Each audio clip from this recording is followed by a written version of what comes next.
전에 그 세월호 사건 터졌을 때죠. 유병헌 씨가 처음에는 구원파의 아지트였던 안성 금수원에 숨어 있다가 경찰이 이제 그 금수원에 진입을 하니까 도망가 버렸습니다. 그죠?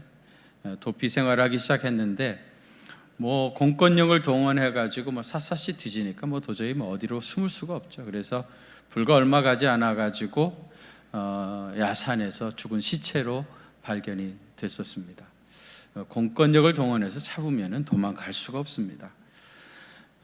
마찬가지로 사울이 다윗을 잡아 죽이려고 이제 혈안이 되어 가지고 군사 3,000명을 동원해서 추격을 해가죠. 그런데 다윗은 사울에게 13년간이나 쫓겨다녔습니다. 13년간이나 사울이 정말 혈안이 되어서 그렇게 잡으려고 그랬는데도 13년 동안이나 이제 도망을 다니게 되어지고요. 도망치다 보니까 이제 너무 먹을 것이 없어가지고 그 아비멜렉 제사장에게 가서 먹을 것 좀 좀 달라. 그랬더니 아비멜렉이 너무 불쌍하잖아요. 그래서 이제 성전에 진설해 놨던 떡을 갖다 주었습니다. 나중에 그거를 이제 사울이 알고는 다윗의 도피 생활을 도왔다 해가지고 이제 이 아비멜렉을 죽이고 뿐만 아니라 이제 높 땅에 있던 제사장 85명을 다 죽이죠. 목을 쳐서 죽입니다. 다윗이 아무리 불쌍하다고 느껴져도 누구도 뭐 도와줄 수도 없는 그런 상황이었습니다. 그래서 이제 다윗이 할 수 없어가지고 그 블레셋 땅으로 도망치잖아요. 블레셋 땅에 갔더니 블레셋 사람들이 다윗을 알아본 겁니다. 이 사람이 그 우리 골리앗을 쓰러뜨리고 이스라엘 여인들이 사울이 죽인 자는 천천이고 다윗이 죽인 자는 만만이다라고 놀래 부렸던 그 사람이다. 해가지고 다윗이 이제 블레셋 왕에게 붙잡혀 죽게 생긴 겁니다. 그래서 어떡하죠? 침을 질질 흘리면서 미친 사람인 척 하죠. 그래서 이제 가까스로 이제 살아가지고 다시 돌아와서 아둘람이라고 하는 동굴에 가게 되십니다. 이 아둘람이라고 하는 것은 마음 상한 자, 병든 사람, 먹을 것이 없는 사람들, 거지들 이런 사람들이 다 모여드는 그런 아둘람 굴에 이제 숨어 있게 되어집니다. 근데 여러분, 아까 유병헌은 공권력을 동원해 가지고 수색을 하니까 불과 며칠 만에 이제 결국은 죽게 되었는데 다윗은 사울이 그렇게 잡아 죽이려고 13년을 쫓아다녔는데도 결국은 죽지 않죠. 왜 그랬을까요? 다윗을 향한 하나님의 사명이 있기 때문이죠. 꿈이 있었기 때문이죠. 하나님께서 사울의 대를 위해서 사울은 버리시고 다윗을 이스라엘의 왕으로 삼으시려고 하나님께서 그에게 사명을 주셨기 때문이에요. 그래서 결국은 그렇게 사울이 잡아 죽이려고 했어도 다윗은 결국 죽지 아니하고 이스라엘의 왕이 되어서 하나님께서 그에게 주신 사명을 감당하게 됐던 겁니다. 오늘 우리가 봉독한 본문에도 이와 비슷한 사건이 있는데요. 바울을 잡아 죽이지 아니하고는 먹지도 마시지도 않겠다고 맹세했던 사람이 40여 명이나 있었다고 합니다. 여기서 말하는 맹세라고 하는 것은 케렘이라고 하는 건데요. 이 케렘은 뭐냐면은 내가 이렇게 말한 것 이걸 지키지 못하게 되어지면은 하나님이 내 목을 가져가기를 원하십니다. 다시 말하면은 자기 목숨을 걸고 맹세하는 게 케렘입니다. 우리가 이 다윗을 잡아 죽이지 아니하면 아무것도 먹지 않겠다. 목숨을 걸고 다윗을 잡아를 죽이겠다고 동맹한 사람이 40여 명이나 있었던 겁니다. 그런 말이 있어요. 다른 사람을 키워주는 것은 마음대로 할 수 없지만은 누구라도 아무리 연약한 사람이라고 해도 저 사람을 내가 죽여야 되겠다 이렇게 생각하면 작정하면은 얼마든지 죽이는 일을 할 수 있다는 거예요. 그래서 친구가 많은 것보다 더 중요한 것은 한 사람 적이 없는 것이 더 중요하다. 적을 만들지 말도록 노력하라. 이제 그런 얘기를 하죠. 여러분, 한 사람만이라도 죽기 살기로 달려들어 가지고 나를 죽이려고 하면은 그러면은 그거를 감당해낼 수가 없는 겁니다. 바울이 지금 피의자 신분으로 재판에 송부가 되어 있는 상태이기 때문에 상식적으로 얘기하면 재판을 하려고 하면 원고도 있고 피고도 있고 재판관도 있어야 되고요, 고발하는 검사도 있어야 되고 또 변호하는 변호사도 있어야 됩니다. 지금 이런 재판을 진행하고 있는데 이 재판을 맡았던 천부장도 그렇고 또 총독 벨릭스도 마찬가지인데 바울이라는 사람이 사형에 처할 만한 무슨 죄가 없다 하는 것을 분명히 알았습니다. 그래서 사도행전에 여러 번 그런 이야기들이 나와요. 예를 들면 사도행전 23장 29절에 보면은 고발하는 것이 그들의 뭐에 관한 문제라고요? 율법에 관한 것뿐이고 한 가지도 죽이거나 결박할 사유가 없음을 발견했다. 율법에 관한 자기들의 종교 문제를 가지고 이 사람을 붙잡아 왔는데 내가 보니까 뭐 결박하거나 죽이거나 무슨 사형에 해당할 만한 그런 죄를 지은 적이 없다라고 처음에 재판을 했던 천부장이 그렇게 말을 했습니다. 또 25장 25절에도 보면 내가 살피건대 죽일 죄를 범한 일이 없더이다. 그러나 그가 황제에게 상소한 고로 보내기로 결정했습니다. 뭐 이 사람이 무슨 죽일 죄를 범한 것이 아닌데 이 사람이 황제에게 내가 가서 재판을 받겠다고 그러니까 당신에게 보냅니다 하면서 이제 그 총독 베스도가 바울을 신문한 후에 이런 고백을 했고요. 또 사도행전 26장 31절과 32절에 보면은 이 사람은 사형이나 결박을 당할 만한 아무 행위가 없다 그러면서 만일 이 사람이 가이사에게 상소를 하지 않았다면은 석방될 수 있었을 뻔했다. 가이사에 가서 재판받겠다고 자기가 요구하지 않았다고 하면은 풀어주고 이것으로 끝낼 그런 일이었다. 그러면서 무슨 붙잡거나 또 사형에 처할 만한 그런 죄가 없다는 겁니다. 그러니까 바울을 죽이겠다고 동맹했던 사람들도 정식 재판을 통해 가지고는 바울을 어떻게 할 수 없다는 것을 알게 된 겁니다. 그래서 이 사람들이 다른 방법을 생각해낸 거죠.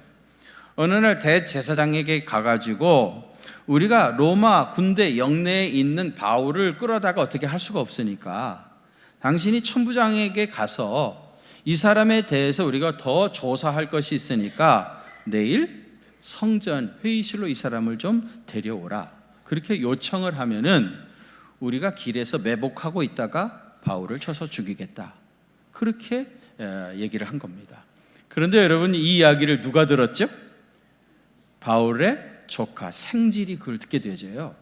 그래서 바울이 그 이야기를 우연히 듣고 그리고 자기 삼촌 바울에게 가가지고 지금 당신을 죽이려고 40명이 동맹을 했고 그리고 이제 지나가는 길목에 매복하고 있다가 당신을 죽이려고 하고 있습니다. 이 사실을 바울의 생질이 바울에게 가서 알리게 되어지죠. 그래서 바울이 이 자기 조카를 백부장에게 부탁하면서 이 아이가 천부장에게 꼭 전할 말이 있으니까 이 아이를 좀 천부장에게 데리고 가달라. 그렇게 이제 부탁을 해요. 그래서 이제 이 바울의 생질이 천부장에게 가게 되어지죠.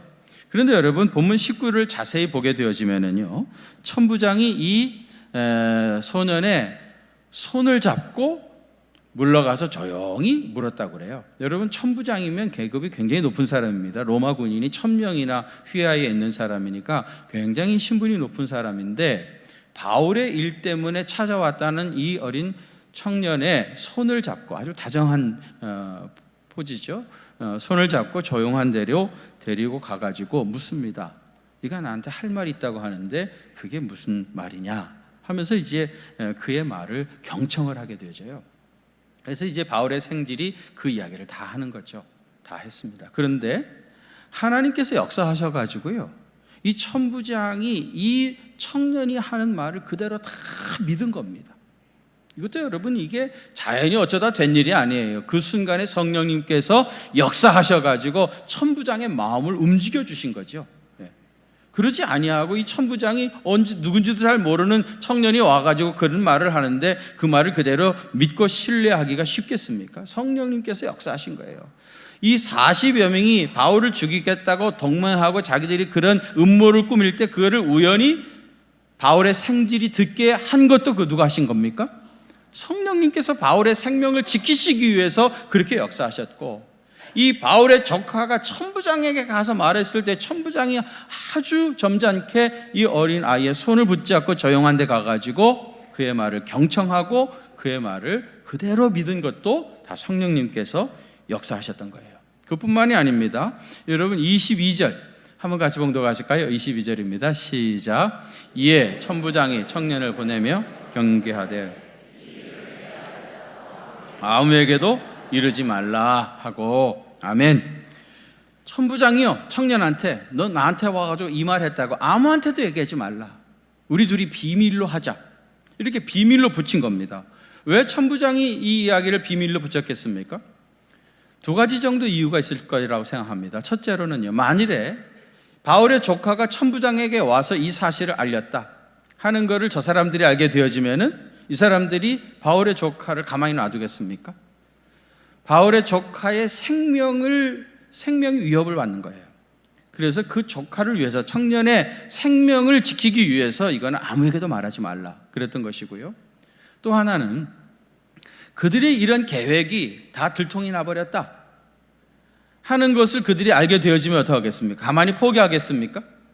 또 다른 어떤 음모를 꾸미게 되어질 터인데, 그렇게 하려면은 바울의 생명을 지키기가 더 어려운 문제가 생길 수 있기 때문에 아무에게도 말하지 말라, 그렇게 비밀로 붙였던 겁니다. 천부장은요, 이런 일들이 되어지는 걸 보고 이 바울의 문제를 섣불리 다뤘다가는 유대의 종교 지도자들하고 이 로마 정부 사이에 굉장한 문제가 야기될 수 있겠구나. 이거 정말 잘못 다뤘다가는 큰 문제로 비야기될 수 있겠구나. 그런 걱정이 들었습니다. 그래가지고 이 천부장은 자기의 직속 상관인 그 유대의 총독 벨릭스에게 이 바울을 보내는 게 낫겠다. 내 선에서 해결할 문제가 아니라 이걸 총독에게 보내가지고 총독으로 하여금 이 바울의 문제를 다루게 하는 게 낫겠다고 생각해가지고요, 백부장 두 사람을 불렀습니다. 백부장 두 사람을. 그리고는 23절에 보시면은요, 보병 200명, 기병 70명, 창을 든 창병 200명, 도합 몇 명입니까? 470명입니다. 470명 군인을 붙여가지고 이 바울을 안전하게 여기 예루살렘에서부터 가이사랴까지 모시고 가라, 그렇게 얘기한 겁니다. 여러분, 천부장은 자기 휘하에 군인이 1000명 있는 사람입니다. 그래서 천부장이라고 그러는 거거든요. 그런데 이 천부장이 자기 부하 군인 거의 반 470명을 두 명의 백부장에게 띄워주면서 바울을 데리고 안전하게 가이사랴에까지 로마의 총독에까지 데리고 가라는 겁니다. 굉장한 일이죠.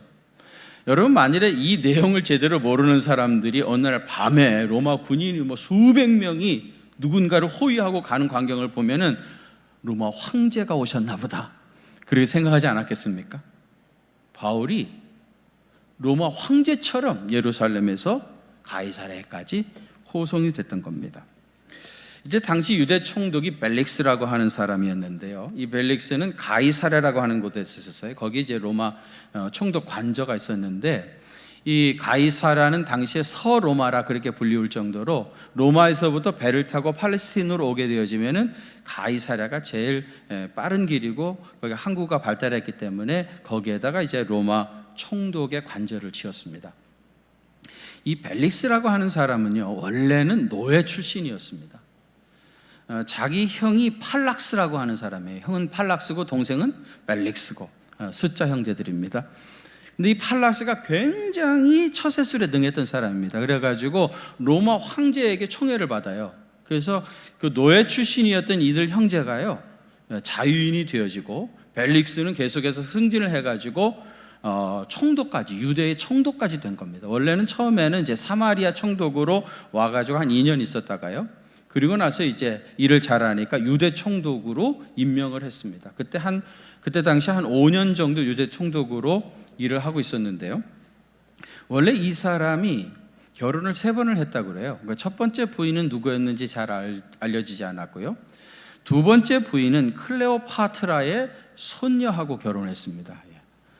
여러분, 대단한 사람이죠. 클레오파트라가 어떤 사람입니까? 그 손녀하고 이 벨릭스가 결혼을 한 겁니다. 수완이 좋아가지고 클레오파트라 손녀하고 결혼을 해가지고 이제 유대 총독까지 된 사람입니다. 근데 유대 총독으로 와가지고 유대인들의 환심을 사기 위해서 이 사람이 무슨 짓을 했는가 하면은요, 클레오파트라 손녀 자기 부인을 쫓아내버리고요, 그 대신 유대 여자를 자기 세 번째 아내로 맞이하게 되어져요. 유대 분봉왕 중에 헤롯 아그리파 1세가 있는데 그 첫 번째 딸이 두루실라라고 하는 딸이 있었습니다. 그래서 이 사람이 헤롯 아그리파 1세의 맏딸 두루실라하고 결혼을 해서 유대인들의 환심을 사고 유대의 총독으로 일을 하게 되어져요. 그래서 이 사람이 약 9년 정도 유대 총독으로 일을 잘 보게 되어지는데, 천부장이 그 470명의 로마 군인을 붙여가지고 이제 바울을 이 가이사랴, 벨릭스 앞에 유대 총독 벨릭스에게 이제 데리고 오죠. 천부장이 바울을 보내면서 편지를 쓴 것이 오늘 보면 27절에서부터 31절에 나옵니다. 내용을 간단하게 설명하면 이런 거예요. 이 사람이 유대인들에게 붙잡혀서 죽게 되었다고 하는 소식을 듣고 이 사람이 로마 시민권자라는 사실을 내가 알았기 때문에 가서 그들의 손에서 이 사람을 구원해냈었다. 그리고 도대체 유대 사람들이 뭐 때문에 이 사람을 죽이려고 하는가 재판을 해보니까 그거는 자기들의 종교에 관한, 율법에 관한 문제이지 뭐 이 사람을 결박하거나 또 무슨 사형에 언도할 만한 아무 죄를 지은 것이 없었다. 그런데 유대인들이 이 사람을 죽이려고 그렇게 음모를 꾸미고 있다는 이야기를 누군가가 나한테 해 주어서 나는 이 사람을 총독 벨릭스에게 보내는 것이 옳다고 생각해서 이렇게 많은 군사를 붙여서 보내게 되었습니다. 이렇게 이제 편지를 써서 보내게 되어집니다. 그래서 여러분, 이 바울이 결국 예루살렘에서부터 가이사랴까지 가는데 군인들의 호위를 받으면서 결국 가게 되어져요. 사실 여러분, 바울은 예루살렘에 들어갈 때 죽기를 각오했었죠.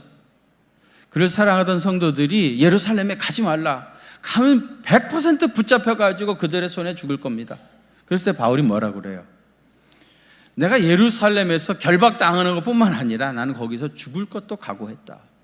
왜 나의 길을 막고 울면서 내 마음을 상하게 하느냐? 나는 예루살렘에서 이미 죽을 것도 각오했다. 그리고 예루살렘에 당당하게 들어간 겁니다. 바울은 거기서 붙잡혀가지고 죽는 것 조금도 두려워하지 않았습니다.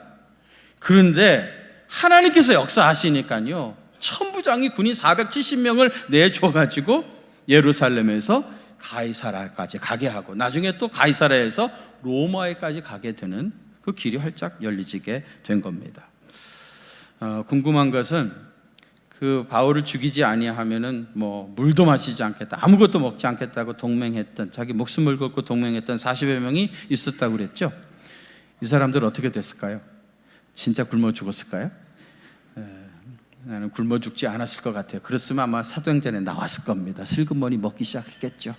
배고프니까, 살아야 되겠으니까.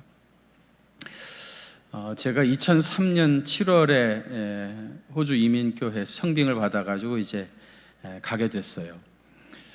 들어보니까 그 교회 뭐 교인들이 얼마 없다고 그러고 당연히 뭐 교회 재정도 어려울 것이고, 그래서 제 나름대로는 그 교회의 재정적인 부담을 덜 주기 위해서 저와 우리 가족들 비행기 티켓 중에서 제일 싼 거를 끊어가야 되겠다 이렇게 생각했습니다. 그때 당시 보니까 말레이시아 항공이 제일 싸더라고요. 말레이시아 항공이. 그래가지고 이제 말레이시아 항공을 티켓팅을 했는데 뭐 우리 가족 다 아니까 뭐 직항은 뭐 대한항공도 있고 아시아나도 있고 뭐 퀀타스도 있고 그런데 상당히 가격 차이가 많이 나더라고요. 말레이시아 항공을 끊고 보니까 이게 말레이시아 수도인 쿠알라룸푸르에 가가지고 하룻밤을 자고 가야 되는 거예요. 네. 그래서 이제 쿠알라룸푸르에 제가 이제 아는 선교사님한테 이래저래 해가지고 내가 거기 잠깐 가게 됐는데 하룻밤 숙소도 좀 예약해 주시고 그 시간 동안 좀 가볼 만한 데가 있으면 좀 여행도 시켜달라고. 그래가지고 이제 그 선교사님이 오셔가지고 숙소도 좋은데 잘 해주시고 또 이틀 동안 쿠알라룸푸르에서 가볼 만한 데를 잘 보여주셔가지고 여행도 짧은 기간이지만은 잘 했어요. 그리고 이제 호주로 들어가기 위해서 이제 그 비행기 티켓을 끊으려고 딱 데스크에 가니까 이 사람이 날 보고 미스터 리, You are very lucky 그러는 거예요. 굉장히 럭키하다는 거예요. 그러면서 하는 말이 당신 비즈니스 클래스로 업그레이드 해주겠다는 거예요. 할렐루야. 남의 일이라고 별로 감동도 안 되는 값인데 비즈니스 클래스로 업그레이드 해주겠다는 거예요. 그래서 내가 아이고 이거 나 혼자 가는 게 아니고 우리 가족들 아이들까지 다 데리고 가고 있는데 나 혼자 그러는 것은 별 의미가 없다고 괜찮다고 그랬더니 이분이 뭐라는 줄 알아요? 니네 가족 다 비즈니스 클래스로 업그레이드 해주겠다는 거예요. 할렐루야. 야, 나는 그 교회의 부담을 적게 하기 위해서 제일 싼 말레이시아 항공을 끊었는데 말이죠. 거기 가보니까 비즈니스 클래스로 끊어주는 거예요. 그래가지고 그거를 딱 타고 이제 비행기를 타려고 그 앞에 갔잖아요. 그랬더니 뭐라 그래요? 비즈니스 클래스 손님 먼저 타세요 그러잖아요. 그런 거 아십니까 여러분? 돈 많이 내면 먼저 탑니다. 그래 다 제가 앞장서고 제 아내가 뒤에 따라오고 우리 두 애기들이 저랑저랑 따라가지고 비즈니스 클래스에 축축 이렇게 앉았었죠. 그 다음 누가 타죠? 이코노미 클래스 돈 조금 낸 사람들. 이 사람들이 이제 줄줄이 따라 타면서 지나가면서 다 나를 한 번씩 쳐다보는 거예요. 왜 그랬을까요?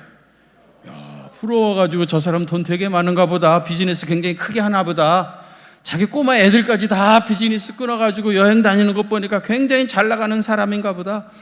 그게 얼마나 부러워했는지 몰라요. 내가 한때 그랬던 인물입니다. 사실 나는 교회 부담을 적게 드리려고 그랬었는데 하나님께서 그 마음만 받아주시고 오히려 이렇게 좋은 길로 인도해 주셨습니다. 바울이 꼭 지금 그런 상황인 거죠. 나는 예루살렘 가서 죽겠다. 그리고 각오하고 갔는데 오히려 하나님께서 군사 470명이나 붙여가지고 그를 안전하게 가이사랴까지 벨리스 총독에까지 데리고 갔던 겁니다. 여러분, 하나님께서 또 바울을 그 결정적인 위기의 순간을 벗어나게 하셨는데 왜 하나님은 바울의 생명을 이렇게 지켜주셨겠습니까? 여러분, 오늘 본문 11절 한번 같이 봉독하겠습니다. 11절입니다. 시작. 그날 밤에 주께서 바울 곁에 서서 이르시되 담대하라, 증거하여야 하리라 하시니라. 아멘.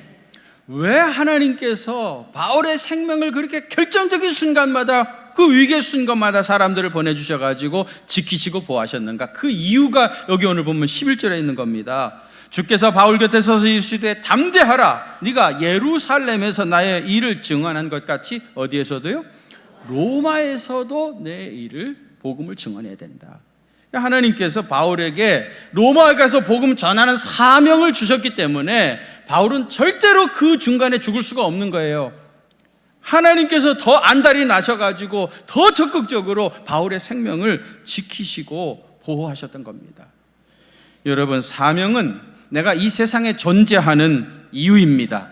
믿습니까? 한번 따라 하십시다. 사명은 내가 이 세상에 존재하는 이유입니다. 한번 다시 합니다. 사명은 내가 이 세상에 존재하는 이유입니다.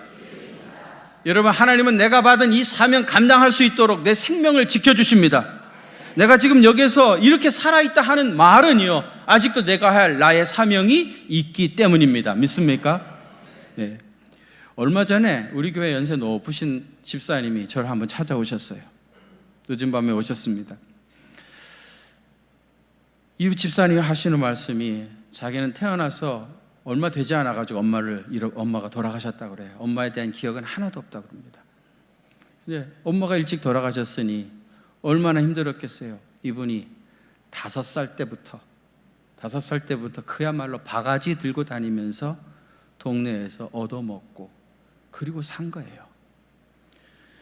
여러분, 그때 당시에 다 가난하게 살던 시대인데 밥 얻어먹으면서 사는 삶이 얼마나 고달팠겠습니까? 얼마나 힘들었겠어요? 그래도 이제 하나님께서 그 가운데서도 지켜주시고 보호하시고 인도하시고 여기까지 오신 거예요. 80이 훨씬 넘으셨는데 생각해 보니까 그게 다 하나님의 은혜인 거예요. 너무 감사한 거예요. 그래서 그 당신이 살아오셨던 자기 삶의 이야기를 책으로 쓰고 싶은 거예요. 후손들에게 알리고 싶어가지고 책으로 쓰고 싶다고 그걸 써갖고 오셨어요. 나한테 보여주시면서 목사님 어떻게 하면 이걸 책으로 만들 수 있습니까? 그런 얘기 하시더라고요. 근데 여러분, 제가 이런 얘기를 드리면은 목사님 말도 마세요. 나도 그런 얘기 쓰자 하면 책 몇 권 쓸 사람입니다. 다 그런 얘기들 할 말이 얼마나 많이 있습니까? 사실 우리가 죽었어도 벌써 죽었어야 할 사람인데 하나님께서 우리 생명 지켜주시고 그 가운데서도 인도하셔가지고 오늘 우리가 이렇게 살아있는 거 아니겠습니까? 여러분, 만일 바울이요 로마군이 470명의 호위를 받으면서 가이사랴로 가는데 사람들에게 붙잡혀가지고 죽을까 걱정을 했다면 얼마나 우스운 꼴입니까? 로마군이 470명이 호위하는데 그들의 손에 붙잡혀서 내가 죽을까 봐 걱정한다면 얼마나 웃기는 얘기입니까? 여러분, 죽고 사는 것은 주님의 손에 달려 있습니다.